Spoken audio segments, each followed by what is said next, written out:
이사야 2장 1절부터 4절까지 말씀을 봉독하겠습니다. 아모스의 아들 이사야가 받은 바 유다와 예루살렘에 관한 말씀이라.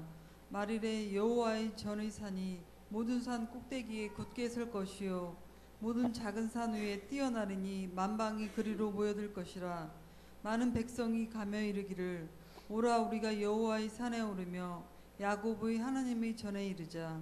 그가 그의 길을 우리에게 가르치실 것이라. 우리가 그 길로 행하리라 하리니 이는 율법이 시온에서부터 나올 것이요 여호와의 말씀이 예루살렘에서부터 나올 것임이니라. 그가 열방 사이에 판단하시며 많은 백성을 판결하시리니 무리가 그들의 칼을 쳐서 보습을 만들고 그들의 창을 쳐서 낫을 만들 것이며 이 나라와 저 나라가 다시는 칼을 들고 서로 치지 아니하며 다시는 전쟁을 연습하지 아니하리라. 아멘. 네, 이 시간은요 우리 3세대 연합 예배를 기념해서 오늘은 우리 정근학 집사님 가정 일동에 나와서 특송을 해주시겠습니다. 우리 정근학 집사님, 우리 성근승 권사님, 또 우리 정혜은 형제님, 또 김진희 자매님, 또 우리 귀한 애진이, 또 수빈이 이렇게 6식구가 나와서 하나님께 특송으로 영광 드리도록 하겠습니다. 예.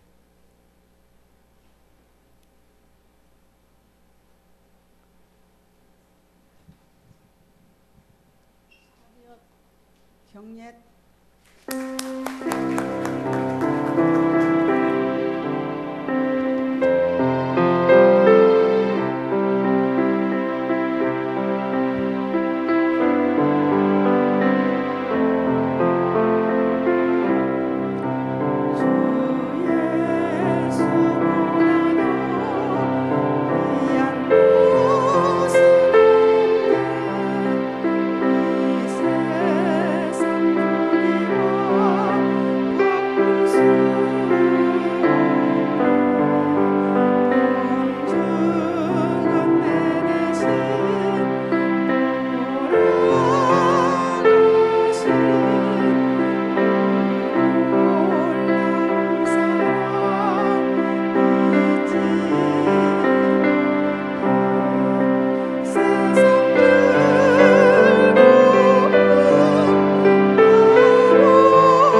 참 은혜로운 찬양 너무 감사드립니다. 여러분들이 아시는 것처럼 우리 정근학 집사님 가정이 또 우리 성승 권사님의 또 기도를 통해서 좀 아름답게 세워진 모습들을 우리가 기억하는데요. 바라옵기는 우리 모든 성도들의 가정에 이런 명문, 아름다운 믿음의 명문 가정 되기를 간절히 소망합니다. 우리 같이 한번 인사하겠습니다. 믿음의 명문 가문 되길 바랍니다. 같이 인사하실까요? 믿음의 명문 가문 되시기 바랍니다. 네. 네, 지난 한 주간 동안 우리 교회에서는 오라 여호와의 산에 오르라는 주제를 가지고 특별 새벽 기도회가 진행되었습니다. 특별히 이번 새벽 기도회는 3세대가 함께하는 새벽 기도회였는데요. 특별히 우리 30여 명에 가까운 주일학 학교 학생들이 참석을 했습니다. 그래서 마지막 날 여러분들 보시는 것처럼 민낯을 다 공개하면서 그냥 다 이렇게 사진을 찍었습니다. 그래서 참 여러 사진이 있지만 저는 개인적으로 참 의미 있는 사진이라고 생각합니다. 또 이렇게 새벽을 깨운 우리 학생들, 또 우리 어느 성도들 볼 때 너무 감사하고요. 하나님께서는 저 사진이 우리의 어떤 신앙의 영적 출석부가 된 줄 믿습니다. 그래서 오늘 이 시간에는요, 지난 6일 동안 하나님께 주신 말씀들을 좀 다시 반복 정리하면서 좀 참석하지 못하신 분들을 위한 배려 차원에서 지난 6일 동안 주셨던 말씀을 다시 함께 나누도록 하겠습니다. 특별히 우리 학생들은 오늘 다시 한번 잘 들으셨으면 좋겠는데, 왜냐하면 다음 주에 주일학교 성경 퀴즈가 있는데 성경 퀴즈가 바로 6가지 산에 대한 얘기를 할 거예요. 그래서 오늘 총 복습하는 날이니까 우리 학생들도 잘 기억해서 들으셨으면 좋겠습니다. 우리가 첫 번째로 살펴봤던 산은 시온산이었습니다. 오늘 본문을 우리 고혜진 집사님이 잘 봉독해 주셨는데요. 오늘 3절 말씀을 같이 한번 읽으실까요? 우리 3절 말씀을 읽겠습니다. 시작. 많은 백성이 가며 이르기를 오라 우리가 여호와의 산에 오르며 야곱의 하나님의 전에 이르자 그가 그의 길을 우리에게 가르치실 것이라 우리가 그 길로 행하리라 하리니 이는 율법이 시온에서부터 나올 것이요 여호와의 말씀이 예루살렘에서부터 나올 것임이니라. 아멘. 우리가 함께 지금 읽으면서 노란색으로 하나님의 전, 또 시온에서부터 예루살렘이라는 단어가 나오는데 이것은 동일한 장소를 말하는데요. 바로 시온산을 말합니다. 이 시온산은 예루살렘 서남쪽 산 둥성이에 있는 한 765m의 산입니다. 여러분들 지금 보시는 사진이 뭐냐면 그 이스라엘 지형도예요. 그래서 맨 왼쪽 위에 보면 헬몬산이 있죠. 그리고 쭉 이렇게 해서 이스라엘의 산들이 있는데 우리가 좀 저 산들을 기억하셨으면 좋겠고요. 이제 원래 이 시온산은요, 그 여부스 족속이 살던 땅이었는데 이 산을 바로 다윗 시대 때 다윗이 점령하고 이곳에 다윗성을 지었습니다. 그래서 나중에는 이곳이 이스라엘의 수도가 되었습니다. 우리가 서울 하면 대한민국을 대표하듯이요, 시온 하면 나중에는 이스라엘 백성을 대표하는 명칭이 되었습니다. 그래서 여러분들 아는 것처럼 시오니즘이라는 말이 바로 이 역에서 나오게 되었습니다. 오늘 본문은요, 이제 이스라엘 백성들이 포로기의 위기 가운데서 나라를 잃은 백성이 되지만 하나님은 그들을 다시 하나님의 백성으로 회복하실 것을 말씀하는 내용입니다. 그래서 오늘 본문 3절에 보면 많은 백성이 가며 이르기를 오라 우리가 여호와의 산에 오르자라고 되어 있는데 이것은 이스라엘 백성뿐만 아니라 때가 되면 하나님께서 이방 백성들도 구원의 자리에 함께 참여할 것을 말씀하는 것입니다. 따라서 이 시온산을 통해서 주시는 교훈이 있는데 그것은 우리가 이 땅에서 공부를 잘하고 또 세상적으로 성공하는 것도 필요하지만 더 중요한 것은 우리가 하나님의 백성이 되는 길인 줄 믿습니다. 다시 말해서 하나님과 우리와의 관계가 친밀한 관계가 되는 것, 이것이 무엇보다 중요한 일인 줄 믿습니다. 그렇다면 우리가 어떻게 하나님의 백성이 될 수 있겠습니까? 그것은 우리가 자기를 늘 부인하고 겸손히 예수님께 나와서 예수님을 믿을 때 우리는 구원받고 하나님의 백성이 되는 줄 믿습니다. 제가 퀴즈를 냈었는데요, 세상에서 가장 높은 산을 여러분들이 알고 있는 것처럼 에베레스트 산입니다.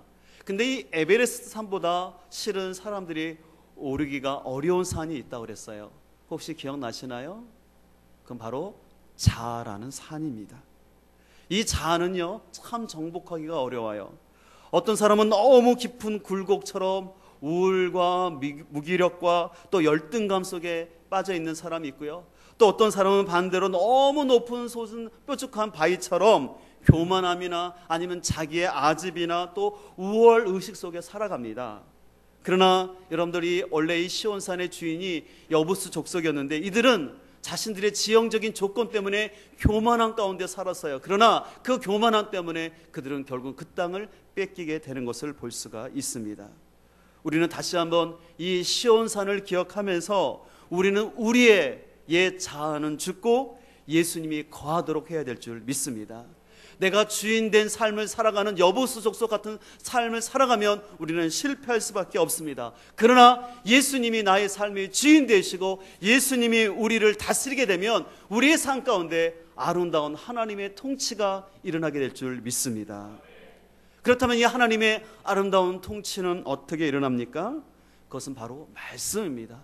그랬더니 오늘 본문에서도 말하는 것처럼 이는 율법이 시온에서부터 나오고 여호와의 말씀이 예루살렘에서부터 나온다라고 말씀하고 있습니다.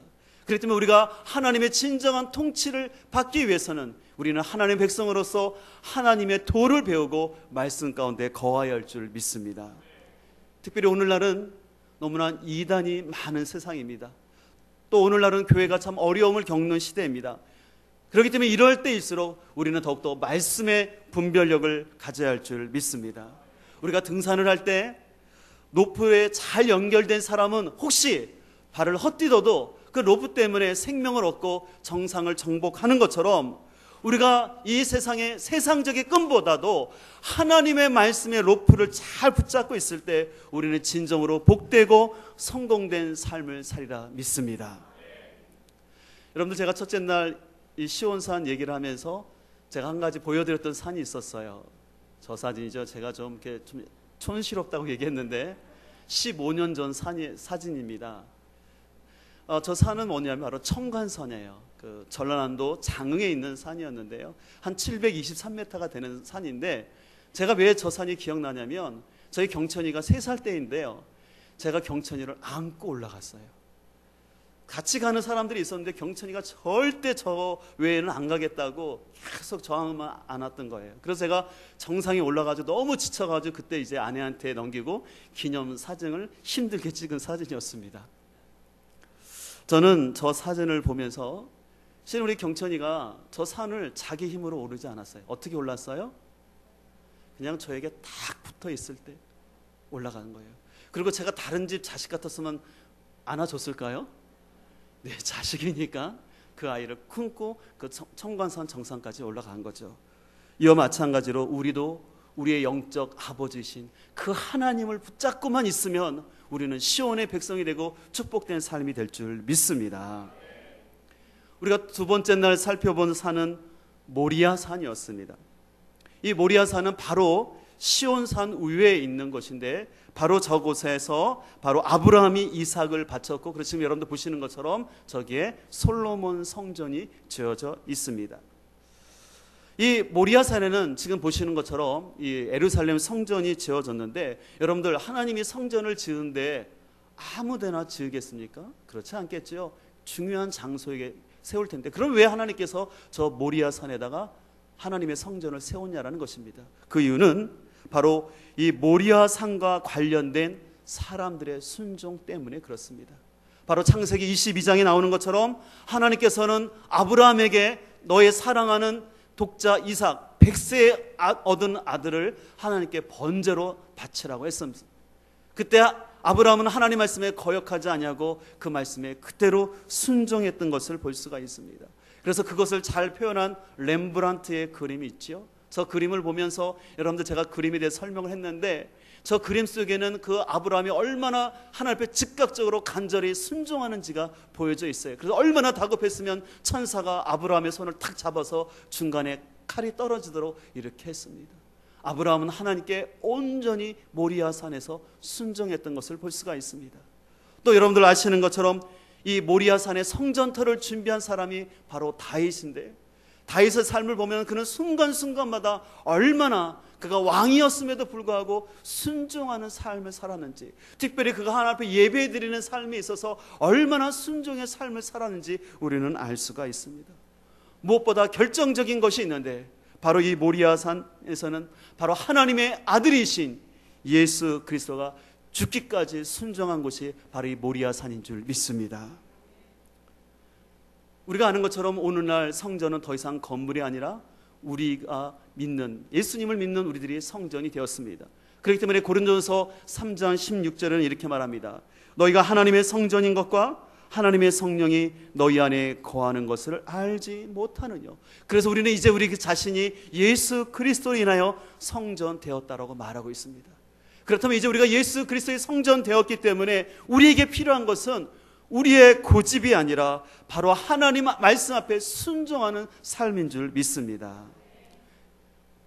시온산을 통해서 우리는 하나님의 백성이 되어야 된다고 말씀을 드렸다면 이제 우리는 모리아산을 통해서 하나님의 백성된 우리는 순종의 여정을 가야 할 줄 믿습니다.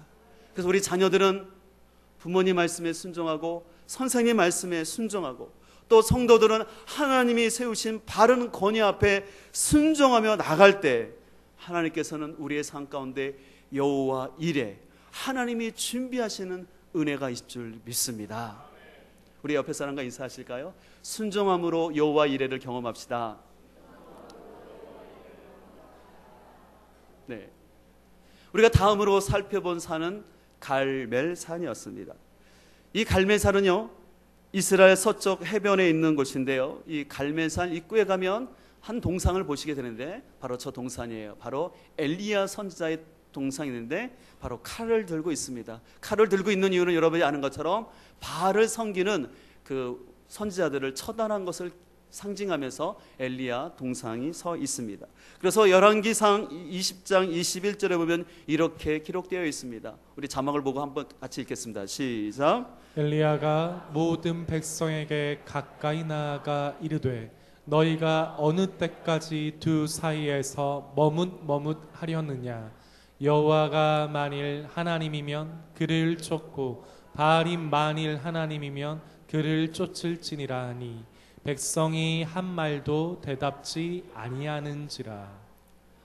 제가 설교를 드리면서 이 바알이라는 신앙은 굉장히 매력적인 종교라고 말씀을 드렸습니다. 왜냐하면 이 바알 신앙은요, 인간의 기본적인 욕망인 물질적 풍요와 또한 성적인 욕구를 아주 합법적으로 해결할 수 있는 종교였습니다. 그러면서 이 바알 신앙은 믿기가 어렵지 않았어요. 늘 잔치가 벌어지면서 먹고 마시면서 이 바알신을 섬겼기 때문에 많은 사람들이 이 바알신을 좋아했습니다. 그러다 보니까 이스라엘 백성들도 갈등이 생겼습니다. 저 옆에서 살고 있는 다른 이방 사람들은 바알신을 섬기면서 물질적으로도 잘 살고 또 성적인 쾌락도 합법적으로 지내면서 늘 잔치하는 분위기에서 사는 그들을 봤을 때 부러움이 생긴 것입니다. 이에 반해서 이스라엘 백성들은 하나님을 섬기지만 하나님의 형상이 있습니까?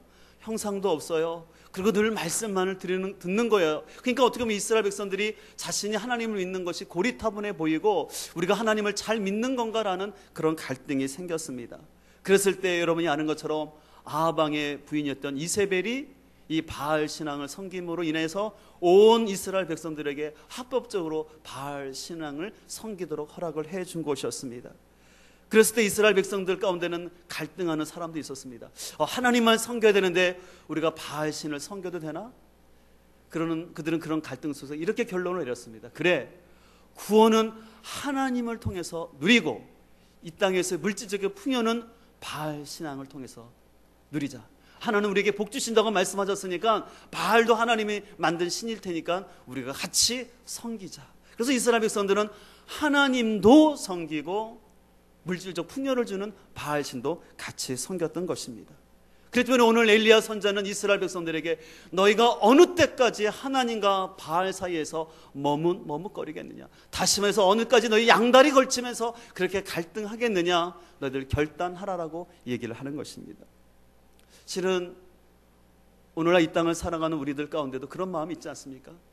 얘가 예수님을 믿어서 천국 가고 싶은 마음은 있습니다. 그래서 예수님을 부인하지 않고 믿습니다. 그러나 평상시의 삶 속에서는 실은 하나님이 우리를 주장하기보다는 세상적인 물질의 신인 이 바알이 더 우리를 유혹하는 것을 볼 수가 있습니다. 그러나 참된 신앙인은 결단하는 신앙인 줄 믿습니다. 결단할 뿐만 아니라 믿음의 도리이신 예수 그리스도를 굳게 잡은 사람인 줄 믿습니다. 우리가 신앙생활을 경험하겠지만요, 내가 하나님도 붙잡고 세상을 같이 붙잡고 있으면 편할 것 같지만 나중에 가면 갈수록 어려움과 갈등이 찾아올 수밖에 없습니다. 그렇기 때문에 히브리서 4장 14절은 이렇게 말씀하고 있습니다. 우리 같이 한번 읽도록 하겠습니다. 시작. 그러므로 우리에게 큰 대제사장이 계시니 승천하시니 곧 하나님의 아들 예수시라. 우리가 믿는 도리를 굳게 잡을지어다. 아멘. 마지막 부분에 보면 우리가 믿는 도리를 어떻게 잡으라고요? 굳게 잡으라는 것입니다. 이 굳게 잡는다라는 것은 그냥 설렁하게 잡는다는 것이 아니라 절대로 놓지 않도록 손에 힘을 줘서 꽉 잡는 것을 말하는 것입니다. 우리가 이 땅을 살아가면서 예수 그리스도를 꽉 잡고 나갈 때, 그런 결단이 있을 때 하나님 우리의 삶을 책임져 주시고 함께 할 줄 믿습니다. 여러분들 기억하시나요? 미국의 제22대 대통령이 클리 브랜든입니다. 그래서 미국 달러화에 저 22대 대통령의 초상화가 들어가 있는데요, 아시는 것처럼 이 클리 브랜드라는 사람은 좋은 대통령이 됐지만 클리 브랜드와 똑같은 대학을 다녔던 친구가 있었는데 그 사람은 사형수가 되었습니다. 두 사람은 같은 대학을 다녔고, 그래서 하루는 대학 문을 나오는데 교회의 종소리가 들렸습니다. 그랬을 때 클리 브랜드는 야, 저 교회 종소리가 울리는데 저 교회로 가보자라고 했습니다. 그러나 그 사형수가 된 친구는 야, 무슨 고리타분하게 교회냐, 난 술집으로 갈 거야. 그래서 한 친구는 술집으로 갔습니다. 그들은 교회 종소리 앞에 순종했던 사람은 하나님의 귀한 사람이 되어서 미국 대통령이 됐지만, 하나님의 초청을 거부하고 세상으로 갔던 사람은 사형수가 될 수밖에 없었다라는 사실입니다. 우리 인생은 선택의 연속입니다. 바로 없기는 우리는 이 땅을 살아가면서 다수가 아니라 소수일지라도 믿음의 길을 가야 할 줄 믿습니다. 또한 세상적으로 힘 있는 권력자를 쫓기보다는 영적 지도자의 말을 따라야 할 줄 믿습니다. 마지막으로는 눈에 보이는 현실보다는 바로 하나님의 말씀을 붙잡는 것이 성공하는 길인 줄 믿습니다. 그랬을 때 우리의 삶 가운데는 이 갈멜산의 기적이 일어나서 하나님께서 우리에게 무릎 꿇지 않은 7,000명의 사람들을 보여주시고 엘리야와 같은 놀라운 영적 승리를 거두게 할 줄 믿습니다. 이제 우리가 네 번째로 살펴본 산은 느보산이었습니다. 이 느보산 정상에 올라가면 여러분들이 꼭 성지순례를 가서 보시면 좋은데요, 바로 하나님께서 그렇게 말씀하셨던, 이스라엘 백성들이 그렇게 소원했던 약속의 땅 이스라엘에 다 보입니다. 남쪽에는 사해가 보이고요, 바로 그 앞 정면으로는 요단강이 보이고, 그 앞을 계속 보면은 예루살렘, 그리고 거기에 세워진, 앞으로 세워지게 될 그런 예루살렘 성전이 있는 모리아산까지 다 보이게 됩니다. 근데 문제는 여러분들 아시는 것처럼 하나님께서는 모세에게 저 느보산 정상에 올라서 다 보게 했어요. 그러나 모세에게는 들어가게 하지 않았습니다. 모세에게 허락된 것은 느보산 정상까지였고 가나안 땅은 아니었습니다. 그래서 우리가 어떻게 보면은 이 느보산은 모세에게 있어서 실패의 산처럼 보입니다. 그러나 신명기 34장의 문맥을 보게 되면 결코 그렇지 않다라는 것을 말씀을 드렸습니다. 왜냐하면 신명기 34장의 말씀을 보게 되면 하나님께서 이 모세를 참으로 칭찬하시는 모습들을 볼 수가 있고, 모세가 마지막 죽는 순간에도 참 아름답게 건강하게 죽는 모습을 볼 수가 있습니다.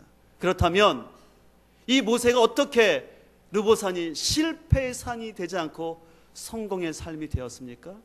그것은 바로 그가 자신의 비전이 아닌 하나님의 비전을 쫓았기 때문에 그런 줄 믿습니다. 신명기 34장 4절은 이렇게 말합니다. 우리 신명기 34장 4절 말씀을 같이 읽겠습니다. 시작. 여호와께서 그에게 이르시되 이는 내가 아브라함과 이삭과 야곱에게 맹세하여 그의 후손에게 주리라 한 땅이라. 내가 내 눈으로 보게 하였거니와 너는 그리로 건너가지 못하리라 하시매. 아멘. 제가 저 구절을 설명하면서 그런 말씀 드렸죠. 우리는 저 4절 후반부에 모세가 못 들어갔다는데 포인트를 두지 말고 저 노란색 글씨를 봐야 되는데, 그게 뭐에 중요하냐면 이는 내가라서요. 내가가 누굽니까? 하나님이에요. 이 약속의 땅은 하나님의 비전이었고 하나님의 꿈이었고 계획이었다라는 것입니다. 그렇기 때문에 결코 이것은 모세의 꿈과 비전이 아니었다라는 것이에요. 그렇기 때문에 오늘 모세는 자신의 꿈이 아닌 하나님의 비전을 위해서 달려왔기 때문에 하나님께서 여기서 스톱하라고 했을 때 그는 과감히 스톱하고 내려온 줄 믿게 된 줄 믿습니다. 만약에 모세가 하나님, 제가 출애굽 시작했으니까 제가 마지막 마침표까지 찍을게요. 또 제가 40년 동안 강해 생활하면서 이스라엘 백성들을 너무너무 잘 아는데 제가 그래도 그 땅에 들어가야지 나라의 기틀을 삼는데 도움되지 않겠습니까? 라고 서운한 마음을 가졌거나 고집을 부렸다면 느보사는 실패의 산이요 한이 맺힌 산이 됐을 것입니다. 그러나 우리가 성경을 통해서 배운 것처럼 모세는 자신의 꿈을 위해 살지 아니하고 하나님의 꿈을 위해 살았기 때문에 하나님 앞에서 깨끗하게 내려놓는 귀한 모델을 나타낸 줄 믿습니다. 그래서 제가 설교 중에 그 말씀드렸죠. 비전과 야망은 종이 한 장 차이라 했어요. 이 비전과 야망 참 귀한 말 같은데 한 장 차이라는 거예요. 이것은 그만큼 분별하기도 어렵고 때로는 유혹이 많다라는 것입니다. 그렇기 때문에 우리는 하나님의 이름을 빌어서 자신의 욕망을 채우지 않도록 우리는 모세가 들었던 노뱀, 바로 그 십자가를 바라봐야 할 줄 믿습니다. 그리고 또 더 나아가서 이 느보산이 성공의 산이 되기 위해서는 말씀대로 살고 말씀대로 죽어야 할 줄 믿습니다. 한번 따라하겠습니다. 말씀대로 살고 말씀대로 죽어야 합니다.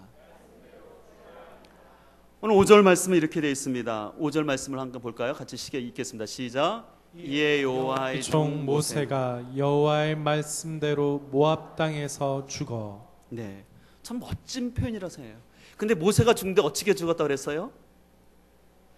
그냥 나이 들어서 급사해서가 아니라 뭐대로 죽었다고 그랬어요? 말씀대로. 참 멋있는 것 같아요. 사람이 죽더라도요 하나님 말씀대로 죽는 삶, 너무 멋진 삶이 아닐까 생각해 봅니다. 모세는 몇 살을 살았을까요? 우리 학생들 퀴즈. 몇 살일까요? 네, 120년을 살았어요. 120년을 살았는데 모세가 120년을 살면서 가장 후회되는 순간, 그래서 타임머신이 있다면 그 시간으로 가서 그걸 좀 바꾸고 싶은 시점이 있다 그랬죠. 무슨 사건이었습니까? 제가 이렇게 질문하면 시험에 나올 가능성이 많아요. 한번 따라하겠습니다. 무리바 사건. 민수기 20장에 나오는 사건이죠. 20장을 민수기 20장 8절 말씀을 한번 같이 또 읽도록 하겠습니다. 시작. 지팡이를 가지고 내 형 아론과 함께 회중을 모으고 그들의 목전에서 너희는 반석에게 명령하여 물을 내라 하라. 내가 그 반석이 물을 내게 하여 회중과 그들의 짐승에게 마시게 할지니라. 11절입니다. 모세가 그의 손을 들어 그의 지팡이로 반석을 2번 치니 물이 많이 솟아나오므로 회중과 그들의 짐승이 마시니라. 아멘. 여러분들이 말씀을 보셔서 알겠지만 하나님께서는 명령하여서 물을 내라고 했습니다. 그러나 모세는 원망과 불평하는 백성 때문에 너무 감정을 컨트롤하지 못하고 자신의 혈기를 가지고 그만 반석을 내리쳤습니다. 그것도 2번이나 내리쳤습니다. 바로 그 일로 인하여서 하나님이 모세에게 말하기를 너는 나의 영광을 드러내지 못했기 때문에 너는 가나안 땅에 들어가지 못한다라고 하나님을 말씀하신 것을 볼 수가 있습니다. 모세는 하나님의 말씀보다 자신의 감정, 또 하나님의 말씀보다 자신이 예전에 물을 내게 했던 그 경험을 더 의지하고 또 하나님 앞에서 우리가 물을 내려 하려는 자기를 드러냄으로 인하여서 뼈아픈 실수를 했습니다. 근데 중요한 건 여기 있어요. 중요한 것은 모세가 비록 실수를 했지만 모세는 이 실수를 통해서 자신이 뭘 실수했는지를 알고 내가 하나님 앞에 말씀에 온전히 순종하지 못했다는 것을 뼈저리게 느꼈기 때문에 그는 마지막 순간에는 말씀대로 죽게 된 줄 믿습니다. 우리 모두는 살면서 실수할 수 있습니다. 실패할 수 있습니다. 그러나 중요한 것은 그 실패를 통해서 하나님의 말씀에 순종하는 삶을 배워야 할 줄 믿습니다. 5번째로 우리가 살펴본 산은 변화산이었습니다. 마태복음 17장에 보게 되면 예수님은 이제 십자가를 지시기 전에 베드로, 야고보, 요한 이 세 제자를 데리고 높은 산에 올라갔다라고 말하고 있습니다. 성경학자들에 의하면 이 높은 산을 바로 이스라엘에서 가장 높은 산인 헬몬산이라고 얘기를 하고 있습니다.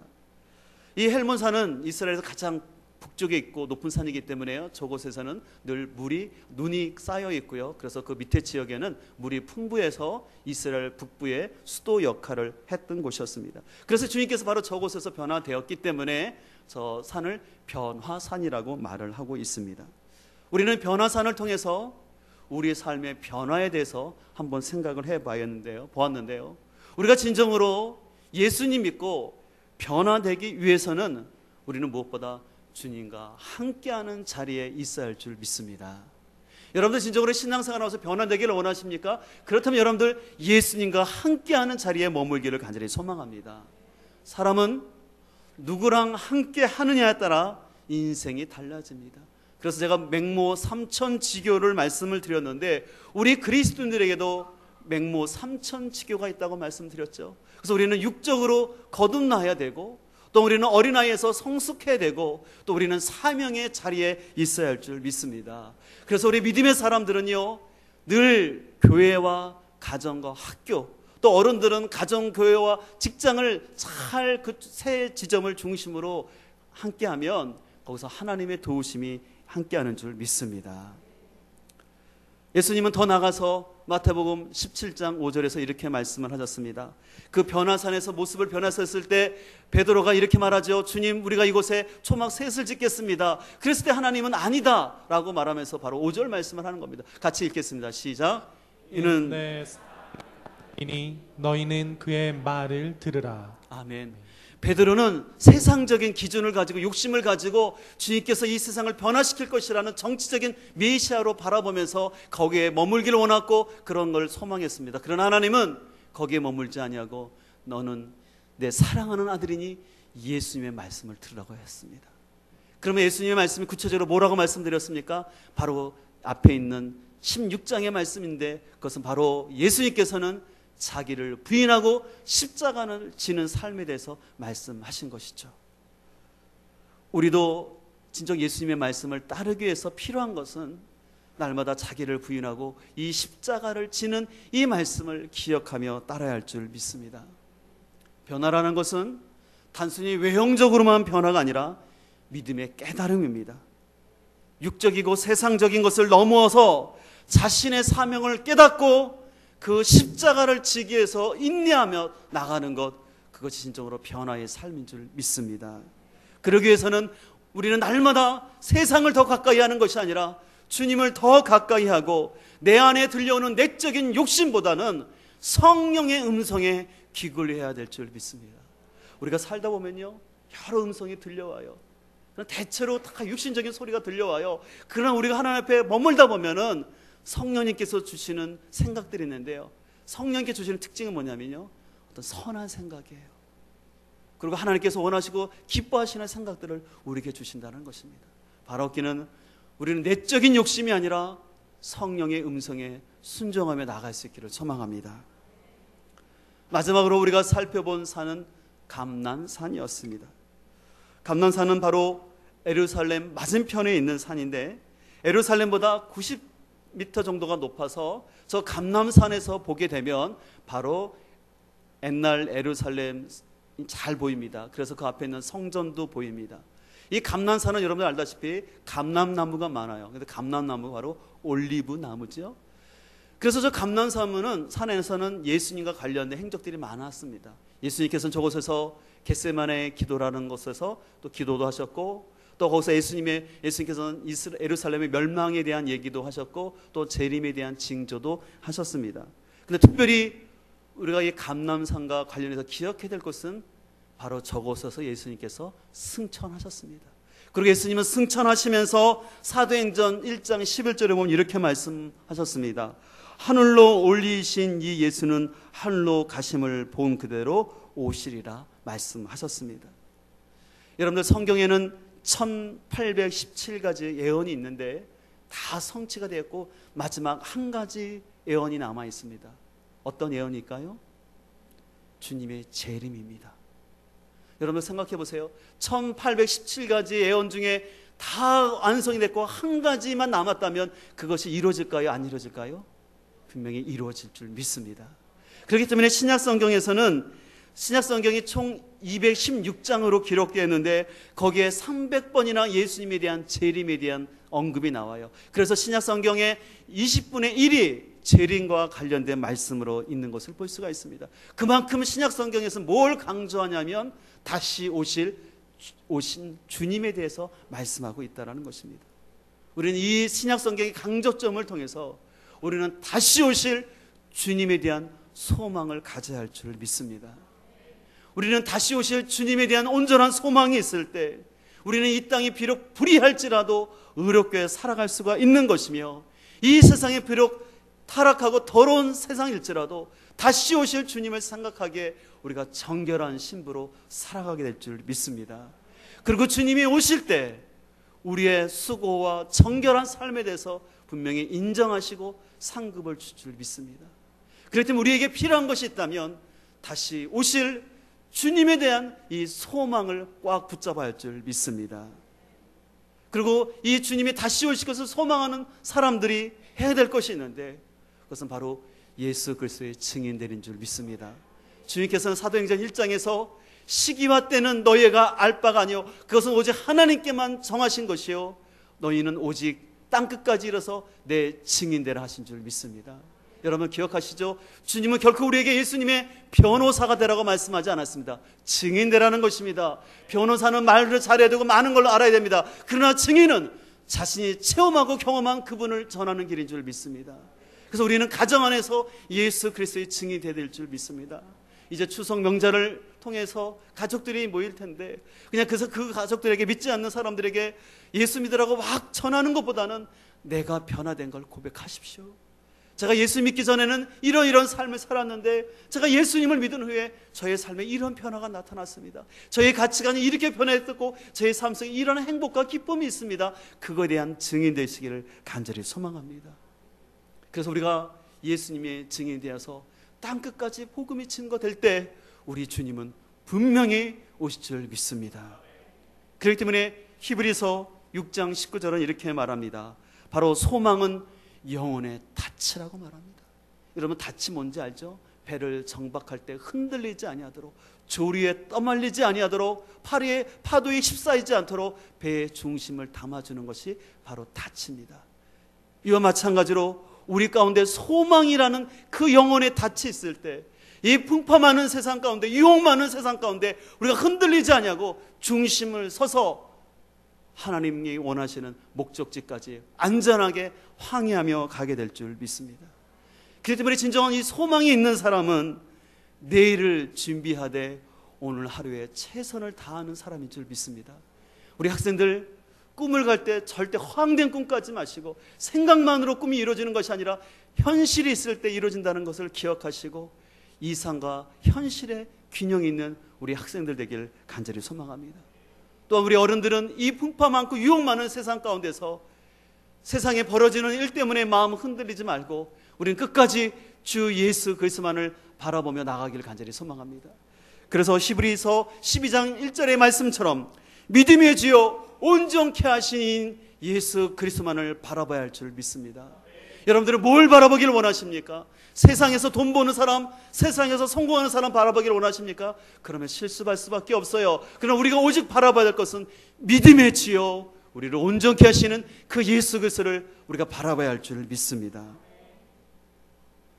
이제 말씀을 정리하면서 다시 한번 최종 복습을 한다면 우리는 시온산을 통해서 하나님의 백성됨, 모리아산을 통해서 우리는 순종에 대해서, 갈멜산을 통해서는 결단과 선택, 누보산을 통해서는 내려놓음, 변화산을 통해서는 변화, 감난산을 통해서는 소망에 대해서 생각해 봤습니다.